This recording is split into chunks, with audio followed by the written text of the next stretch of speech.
चलिए, तो आप आज हम लोग पढ़ेंगे जेंडर के बारे में, जो कि नाउन का ही एक भाग है। पिछले वीडियो में मैंने बता दिया था नाउन के बारे में, और इस वीडियो में मैं आपको जेंडर के बारे में पूरा क्लियर कर देता हूँ। ये नाउन के अंदर ही आता है। जेंडर मीन्स होता है लिंग, ठीक है। जेंडर जो होता है वो किसी नाउन के लिंग का बोध कराता है कि वो स्त्रीलिंग है, पुल्लिंग है, नपुंसकलिंग है या फिर उभयलिंग है। समझ रहे हो? जेंडर मतलब किसी भी नाउन के लिंग का बोध कराता है या उसके संपूर्ण जाति का बोध कराता है, उसको हम क्या कहते हैं? जेंडर कहते हैं। इंग्लिश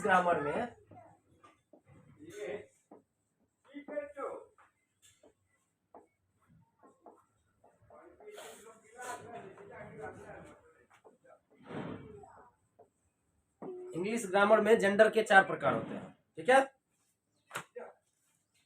पहला होता है masculine gender.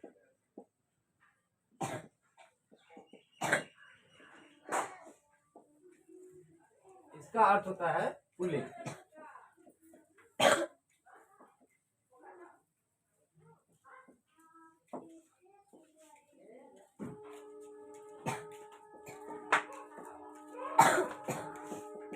Masculine gender always denotes a male। Masculine gender से हमेशा किसी ना किसी पुरुष का बोध होता है, मर्द का बोध होता है। समझ रहे हो? जैसे हॉर्स, घोड़ा, गोट, बकरा, बुल, सांड, boy, man, dog. Masculine gender से किसी ना किसी पुरुष या मर्द का बोध होता है। देखो, घोड़ा एक मर्द जाति से है, बकरा एक मर्द जाति से है, बुल सांड एक मर्द जाति से है, बॉय एक मर्द जाति लड़का जाति से है, मैन एक मर्द जाति से है, डॉग एक मतलब कुत्ता, ये है क्या है? एक मर्द जाति से है। ये सब सारे के सारे पहले लिख ले, सॉरी पहले समझ ले फिर लिखना। मैं पूरा बोर्ड भर दूंगा, फिर आराम से लिख लेना, ठीक है। पहले समझ लो आराम से। तो मैस्कुलिन जेंडर से हमेशा किसी मर्द या पुरुष का बोध होता है। मेल मतलब मर्द होता है, मेल मतलब मर्द या फिर पुरुष।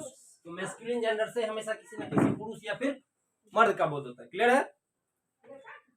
दूसरा, फेमिनिन जेंडर।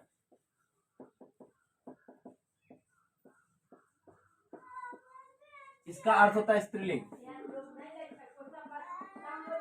अब जैसा कि इसके नाम से ही स्पष्ट है, स्त्रीलिंग मतलब स्त्री, स्त्री मतलब औरत। बोल रहे ना, पहले समझ ले। फेमिनिन मतलब स्त्रीलिंग, और स्त्रीलिंग का मतलब होता है किसी न किसी औरत का बोध कराता है, ठीक है। Feminine gender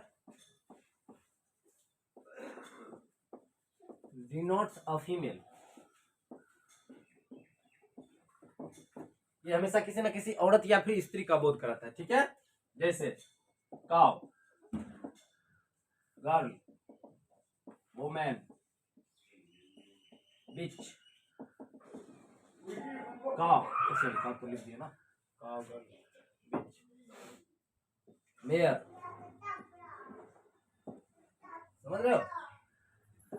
women, girl.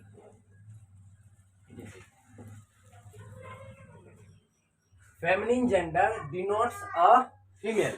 Feminine gender से किसी न किसी स्त्री या औरत का बोध होता है। जैसे काउ स्त्री है जो बच्चे जन्म दे सकती है, गर्ल एक लड़की है, वुमेन एक औरत है, बिच मतलब कुतिया एक लड़की होगी, मेयर मतलब घोड़ी एक लड़की होगी। तो ये सब क्या बताते हैं?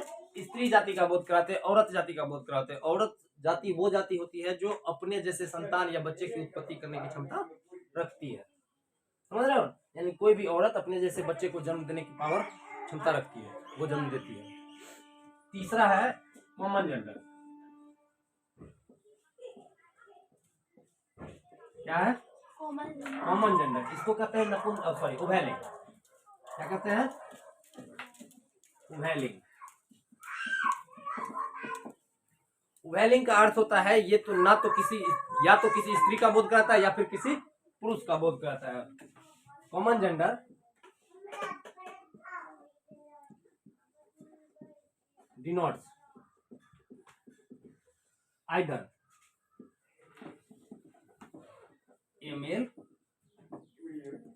और अ फीमेल। उभयलिंग से या तो किसी स्त्री या फिर किसी मर्द पुरुष दोनों का बोध हो सकता है। इससे ये स्पष्ट नहीं होता बोलने से कि वो एक स्त्री है या फिर एक पुरुष है। क्लियर है?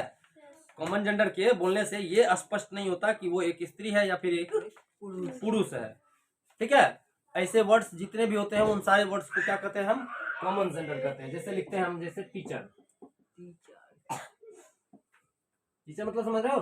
हाँ। शिक्षक लड़का भी हो सकती है, लड़की भी हो सकती है। डॉक्टर हो सकता है। हाँ। ऑथर, कजन, कजन समझते हो? हाँ। चचेरा चचेरी, हाँ। ये समझो। लड़कियां या फुफेरा। इन्फेंट, इन्फेंट मतलब होता है बच्चा। ये लड़का भी हो सकता है और लड़की भी हो सकती है। राइटर, राइटर लड़का भी हो सकता है, लड़की भी हो सकती है। क्लर्क, क्लर्क समझते हो? क्लर्क कहते हैं किरानी को। स्कूल में किरानी होता है ना, उसको क्लर्क कहते हैं। तो ऐसे सारे वर्ड्स जिनसे ये पता नहीं चलता है, बहुत सारे वर्ड है ऐसे सारे वर्ड जिनसे ये पता नहीं चलता है कि वो लड़का है कि लड़की है, उन सबको क्या कहते हैं हम? कॉमन जेंडर या उभयलिंग कहते हैं। समझ रहे हो? हाँ। नाउ इंग्लिश को समझने के लिए ग्रामर का समझना बहुत जरूरी है, और ग्रामर को बढ़िया से समझने के लिए वर्ड पावर होना जरूरी है। इंग्लिश अगर तुमको पढ़ना सीखना है, बोलना सीखना है और बढ़िया से जानना है तो उसके लिए इंग्लिश का वर्ड मीनिंग सबसे ज्यादा याद रखो। जितना वर्ड पावर तुम अपने अंदर बनाओगे इंग्लिश उतना अच्छा से समझ में आएगा। क्योंकि इंग्लिश में कुछ नहीं है, वर्ड मीनिंग अगर तुम अच्छे से जानते हो तो उसका ट्रांसलेशन तुम बना सकते हो। सिर्फ ग्रामर का रूल पता होना चाहिए। और चौथा है न्यूट्रल जेंडर।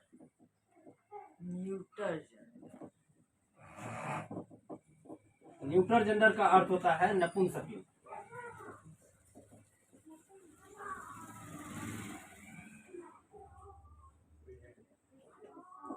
नपुंसकलिंग, नपुंसकलिंग से ना ही किसी स्त्री और ना ही किसी पुरुष, दोनों में से किसी का बोध नहीं होता। न्यूट्रल जेंडर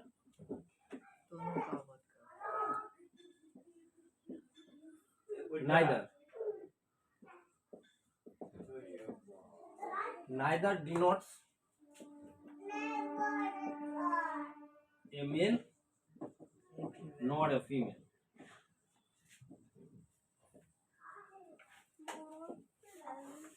न्यूट्रल जेंडर से ना ही किसी स्त्री और ना ही किसी पुरुष, दोनों में से किसी का बोध नहीं होता है। ये सारे के सारे निर्जीव वस्तु गलत है। समझ रहे हो? ये सारे के सारे क्या होते हैं? निर्जीव वस्तु कहलाते हैं। All non living thing are neutral gender. समझ रहे हो? जितने भी निर्जीव वस्तुएं हैं उन सारे को हम क्या कहते हैं? उन सारे को हम क्या कहते हैं? न्यूट्रल जेंडर में होना समझते हैं। समझ रहे हो? जैसे पेन, बुक,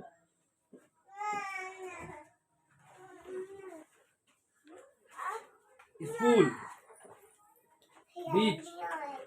बीच मतलब समझते हो? बीच मतलब समंदर का किनारा। समझ रहे हो? इन सारे वर्ड्स को हम क्या कहते हैं? या छोटे छोटे जीव, अंट। कौन सा? ये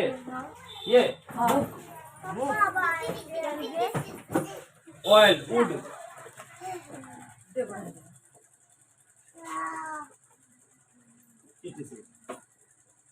यानी वो सारे वर्ड्स जो नॉन लिविंग थिंग है उन सारे वर्ड्स को क्या कहते हैं हम?